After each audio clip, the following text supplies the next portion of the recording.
Hola, ¿qué tal? Vamos a revisar cómo leer un artículo científico. Como decía Albert Einstein, todos somos muy ignorantes. Lo que ocurre es que no todos ignoramos las mismas cosas. No es exigible que alguien sepa exactamente cómo leer un artículo, y menos un artículo científico. Pero es muy importante, ya que nos va a dar elementos para que podemos ir incorporando en nuestra práctica clínica.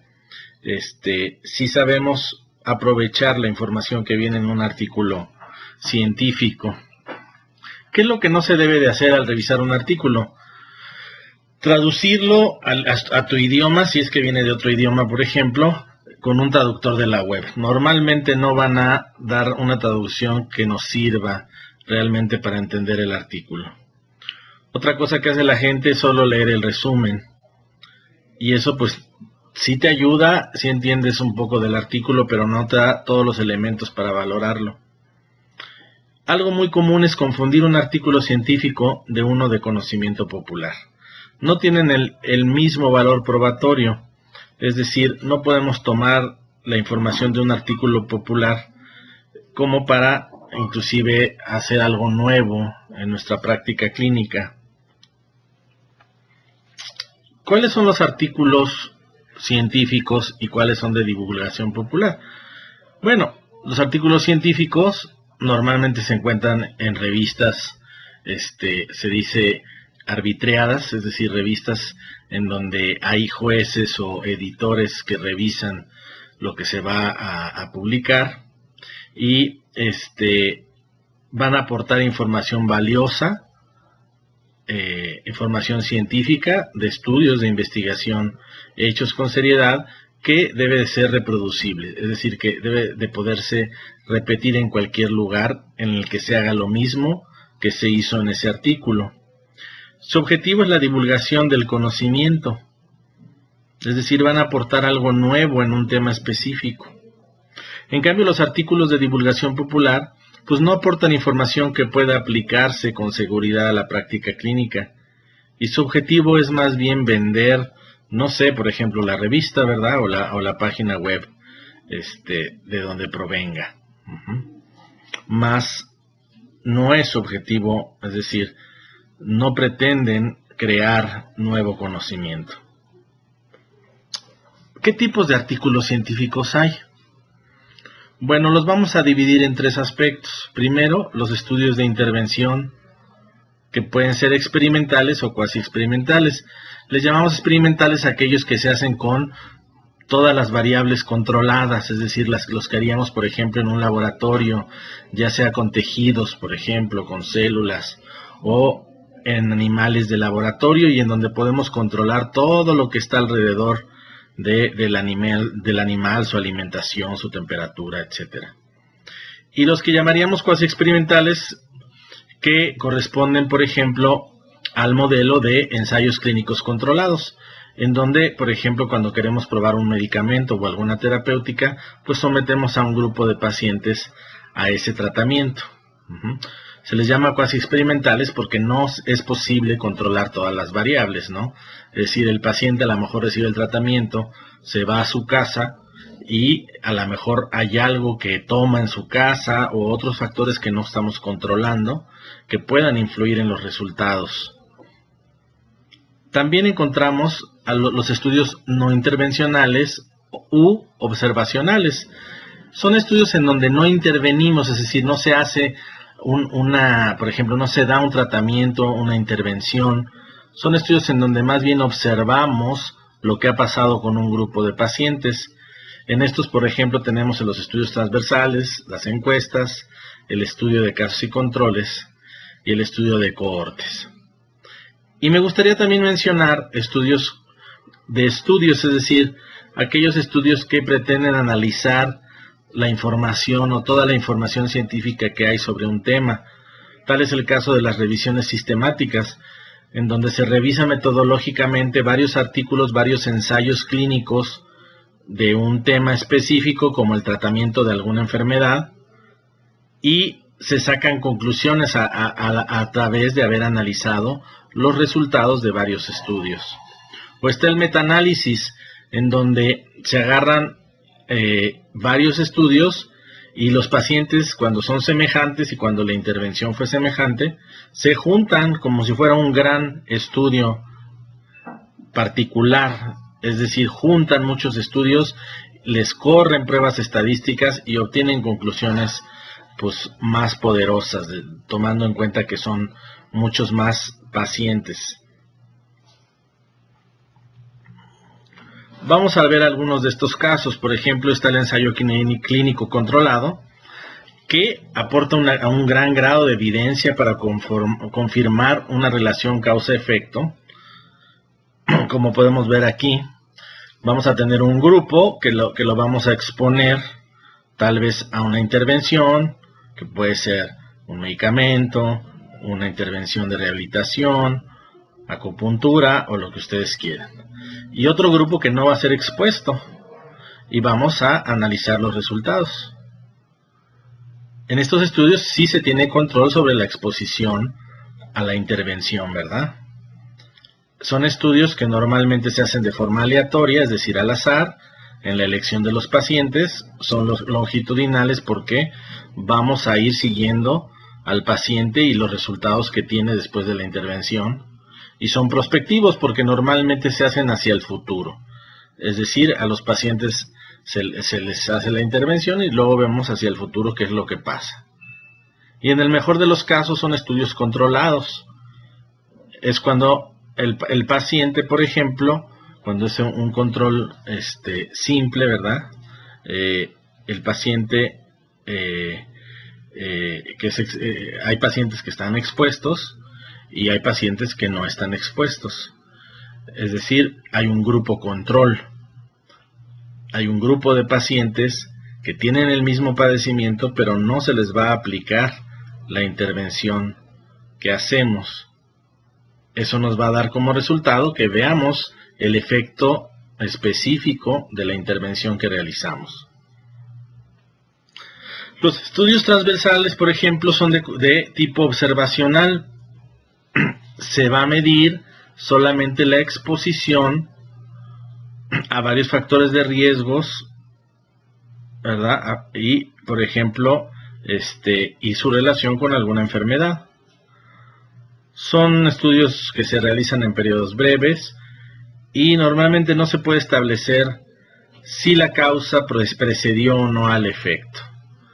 ¿Sí? No son prospectivos, son transversales precisamente. Se toman nada más como una especie de fotografía en el tiempo de este tipo de pacientes y se ve sus factores de riesgo que tuvieron.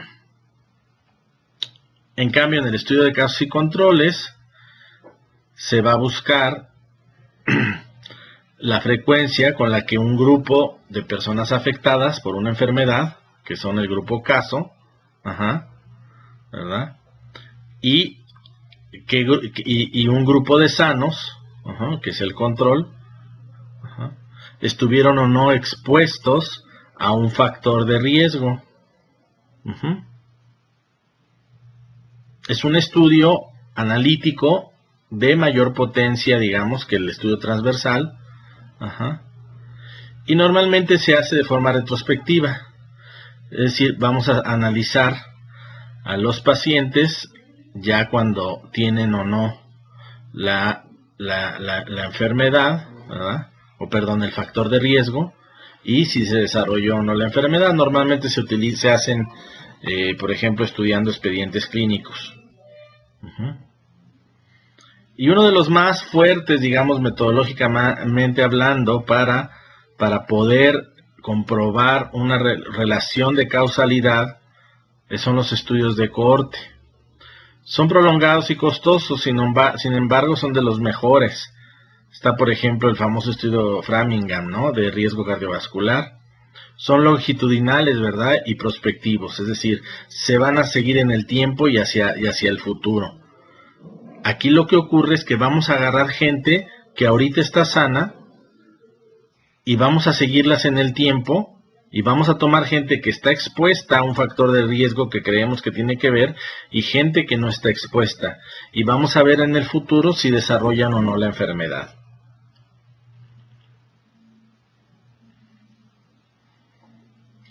Y el otro que les decía, las revisiones sistemáticas y el metaanálisis, revisan la metodología utilizada por varios estudios. Normalmente son hechas por gente pues muy avesada en la epidemiología y en la estadística, ¿no? Ven si un estudio fue realizado adecuadamente, si respondió a la pregunta de investigación. Se discuten los resultados de los ensayos clínicos. Y va esto a fortalecer o no la idea de que una intervención, por ejemplo, sirve para un padecimiento específico. Y en los metaanálisis también se va a dar mucho más fuerza a los resultados uniendo varios artículos y poblaciones que se utilizaron en esos artículos con variables semejantes, ¿verdad? Y se van a formar grandes grupos de pacientes. ¿Dónde vamos a buscar los artículos científicos? Bueno, pues en índices de artículos científicos, como antiguamente estaba el Index Medicus, ¿verdad?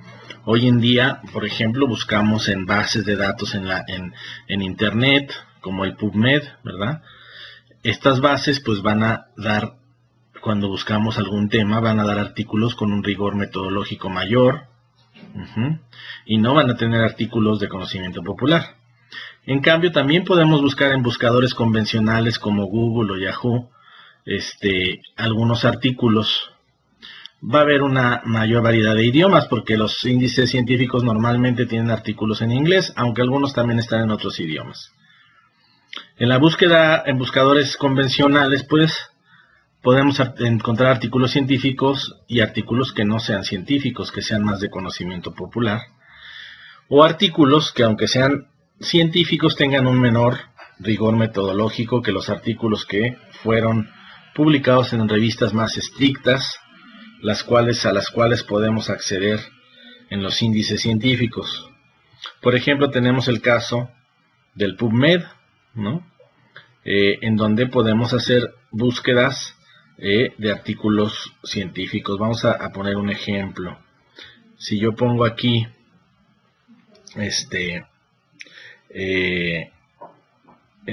puedo poner www.pubmed.com.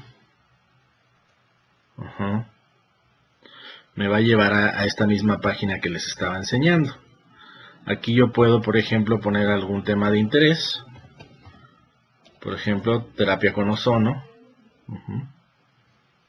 Me va a arrojar, como ustedes pueden ver, 2.625 artículos. A lo mejor puedo poner más palabras claves que me lleven a algo más específico. Por ejemplo, terapia con ozono y diabetes. Ya me arrojó nada más 21 artículos. Y aquí en el lado izquierdo voy a tener algunos filtros que nos pueden ayudar a todavía definir más o obtener algo muy importante, que es el artículo completo. Si aquí pongo Free Full Text, artículo de texto completo, me va a arrojar los artículos que tengan el texto completo. Vamos a buscar algún ejemplo. Por ejemplo, este está interesante, la mejoría del estrés oxidativo renal, en los marcadores de estrés oxidativo renal después de la administración de ozono en ratas con nefropatía diabética. Vamos a entrar. Aquí tengo el resumen del artículo, pero tengo el acceso aquí en este icono al artículo completo. Vamos a presionarlo. Tengo el artículo completo. A mí me gusta, por ejemplo, verlo en PDF, porque es el formato como si estuviera yo leyendo la revista, y aquí me arroja el artículo completo, ¿sí? En el cual pues yo puedo viajar e irlo revisando, ¿no? Todas sus gráficas, toda su información, ¿sale? Ok. Otra manera de buscar artículos, aunque artículos de menor validez metodológica, es el Google académico. Entonces ustedes en el buscador de Google pueden poner académico y los va a mandar a la página de Google académico, que tiene la oportunidad de ofrecernos artículos, por ejemplo, tal vez de revistas buenas, pero también de revistas que no están indexadas, o a lo mejor tesis de algún de algún estudiante de licenciatura o posgrado.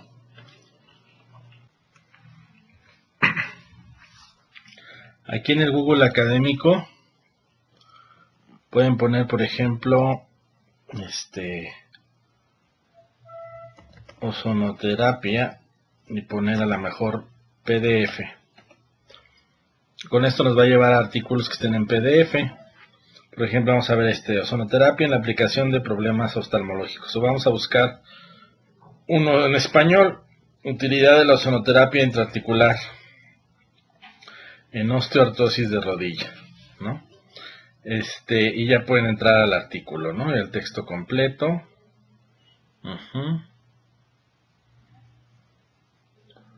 Bueno, y así pueden buscar diferentes temas.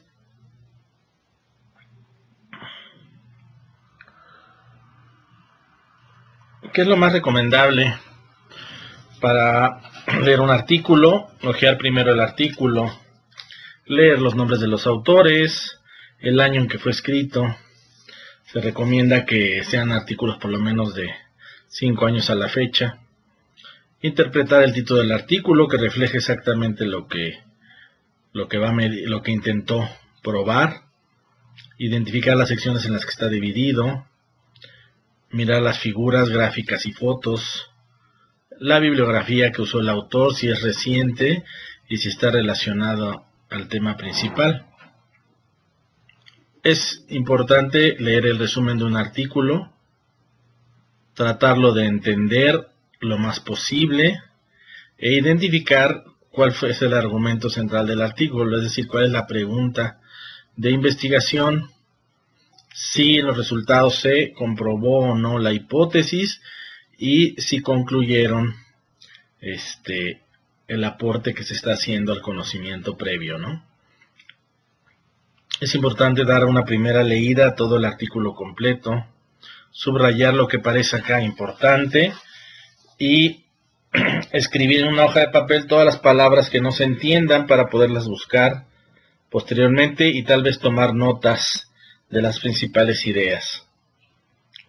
Una vez realizado esto, se realiza una segunda lectura donde ya se hace un resumen de las ideas principales, de las conclusiones, se anotan todavía dudas que surjan y se intenta ver las directrices principales que llevó a el trabajo de investigación. ¿Cuáles son estas? Pues, ¿cuál fue la hipótesis que se intentó contestar? ¿Sí? Por ejemplo, la homeopatía sirve para quitar la depresión o para reducirlos, algo más específico, para reducir los síntomas de depresión. ¿Cuáles son las principales preguntas de investigación? ¿Es la homeopatía útil para quitar los síntomas de depresión? ¿Cuál es el objetivo del artículo? Demostrar si la homeopatía es útil para quitar los síntomas de depresión. Normalmente el objetivo de los artículos viene inmediatamente anterior a la sección de materiales y métodos. El artículo describió qué investigaciones se habían hecho antes sobre el tema, cuáles fueron los métodos utilizados en esa investigación, son adecuados para probar lo que se quiere probar, se presentaron los resultados en una forma adecuada, entendible, cuáles fueron las principales conclusiones del artículo y si estas tienen una relevancia importante a la investigación sobre el tema. La lectura crítica está en un nivel avanzado de aplicación del conocimiento científico y es importante realizarla para que podamos adquirir ese conocimiento y aplicarlo en nuestra práctica clínica. La lectura crítica es el proceso de evaluar e interpretar la evidencia de la bibliografía científica, es decir, de los artículos científicos, y aplicar estos resultados para incorporarlos al cuidado de nuestros pacientes.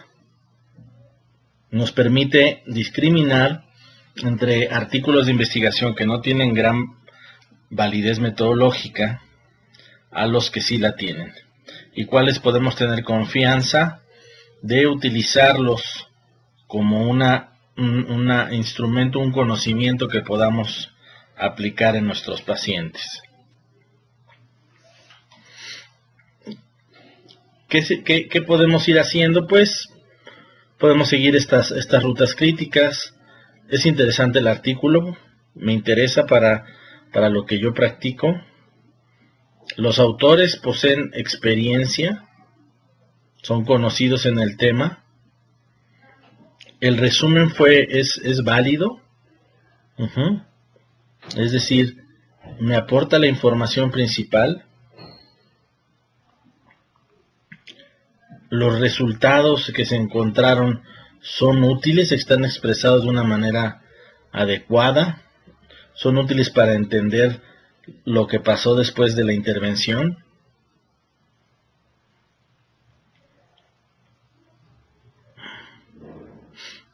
¿Cuál fue la intención principal del artículo? Utilizar una nueva técnica diagnóstica, y para eso utilizaron entonces la comparación con la prueba que más se utiliza normalmente, lo que llamamos el patrón de oro. ¿O fue conocer el pronóstico? Para conocer el pronóstico se utilizó un estudio de cohortes. El artículo pretende determinar una etiología. ¿Qué utilizaron para esto? ¿Qué fuerza de causalidad? Por ejemplo, ¿es un estudio de cohortes o nada más de casos y controles? ¿La terapia fue útil o no? Y en este tipo de estudios, que son los ensayos controlados, se utilizó dos grupos aleatoriamente escogidos, es decir, escogidos al azar.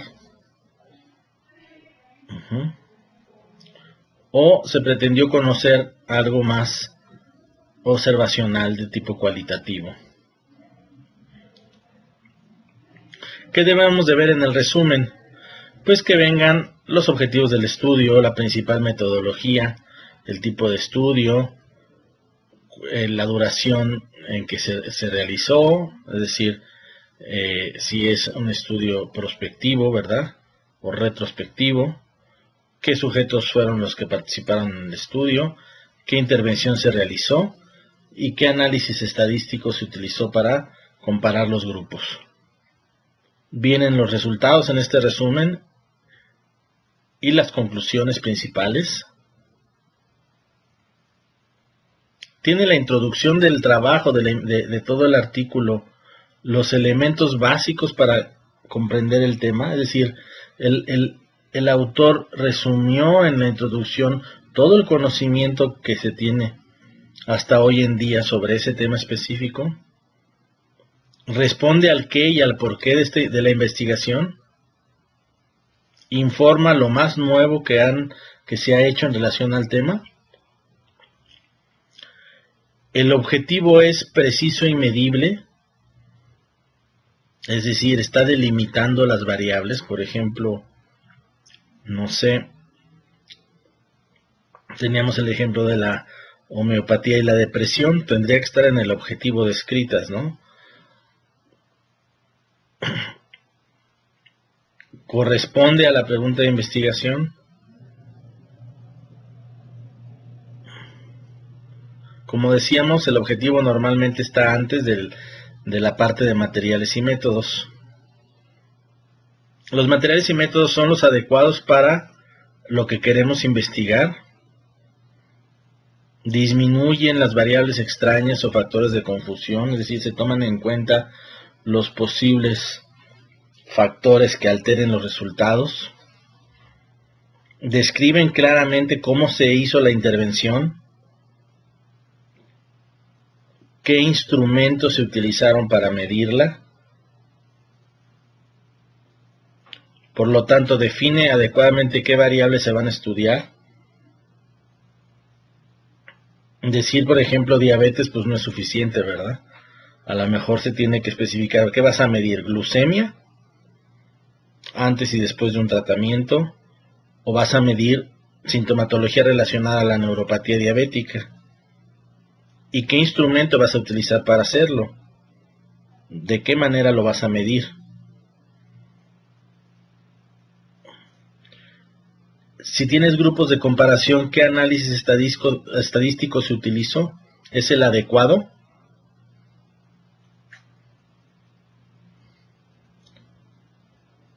Y en resultados y conclusiones, ver si los hallazgos principales pues, son congruentes con la metodología utilizada, si se presentan claramente estos resultados en tablas, en texto, en imágenes, en gráficos, si están en relación obviamente con la pregunta de investigación, con el objetivo, y si la conclusión define claramente lo que aporta esta investigación al estado del conocimiento que había hasta ese momento sobre un tema específico.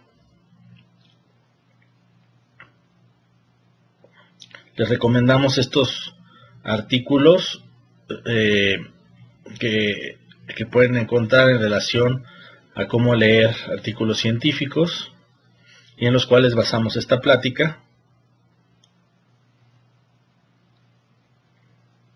Muchas gracias.